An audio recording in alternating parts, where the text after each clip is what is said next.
So in section 3, it begins with the first 3 words, realtors shall cooperate.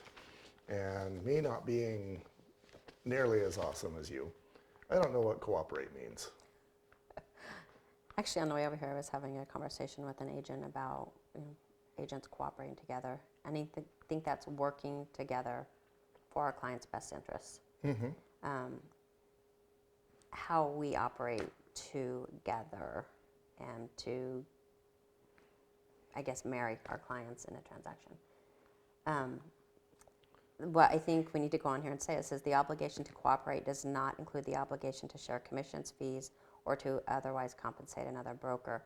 So if you're representing a buyer, let's just say you're representing as a buyer and there's no compensation being offered, you still have an obligation to work with that listing agent, that seller, to get your client what they want, even if you're not getting paid by the other party.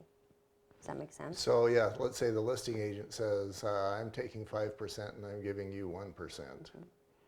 You still have the obligation to do all of the same set of things? All of the same set, yes. Ooh. That's what we signed on for as part of our buyer-broker agreement. That's ruthless. That's what we agreed to. But, we'll cover this here in section 3 also, is that you know up front what the compensation is because it's on the MLS.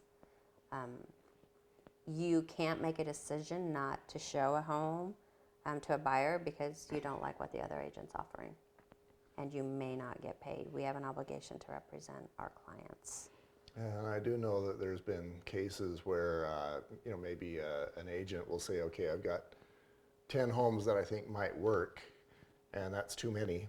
So I'm gonna pull out the ones where they're paying 2.5% commission, and now we've got 6. Or $1,000 or something, $1. Yeah. Yes. And so now that makes our list easier.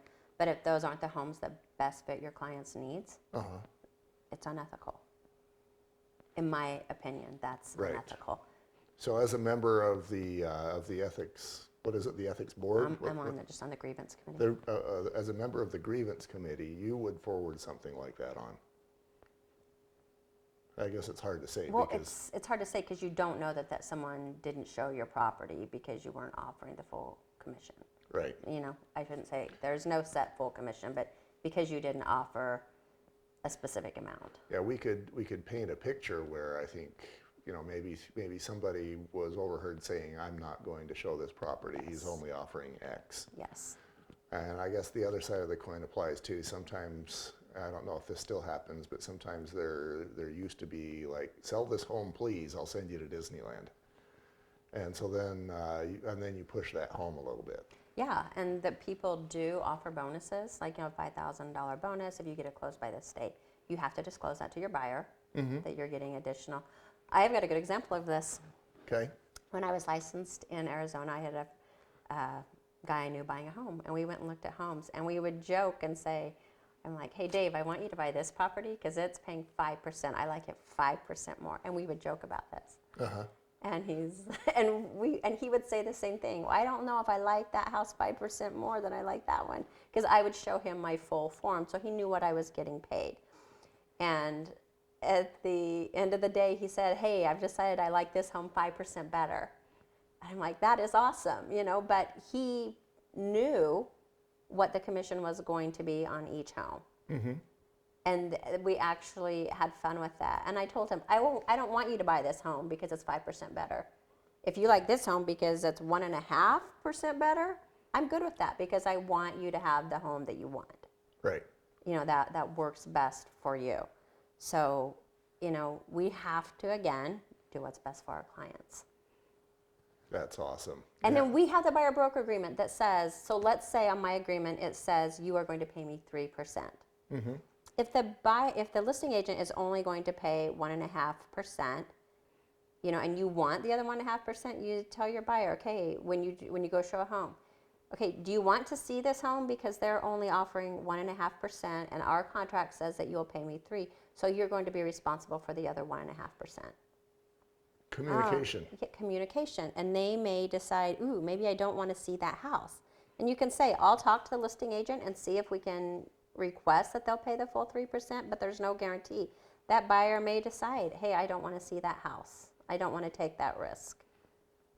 But leave it up to your clients. It's not your decision. Any decision that you make should be at least discussed with the client, and probably better yet, the client should be making the decision. The client should absolutely be making the decision. Yeah. Okay, I think I know what cooperate means. Let's move on to, that was section 3. Let's, Oh, wait, you wanted to ask me quickly Oh, about dual yes, I variable do. rates? okay, 3-4. Realtors acting as listing brokers have an affirmative obligation. I guess affirmative obligation means you got to make sure that you go find whoever you need to find and put your face in front of them and tell them and make sure they understand. Sure. Have an affirmative obligation to disclose the existence of all dual or variable rate commission arrangements. Yep. What is What does that mean?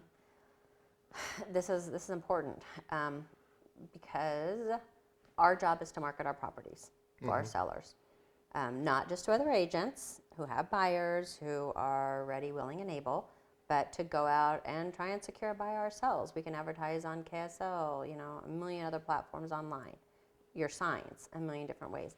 And there's a great chance that you'll pick up a buyer that way.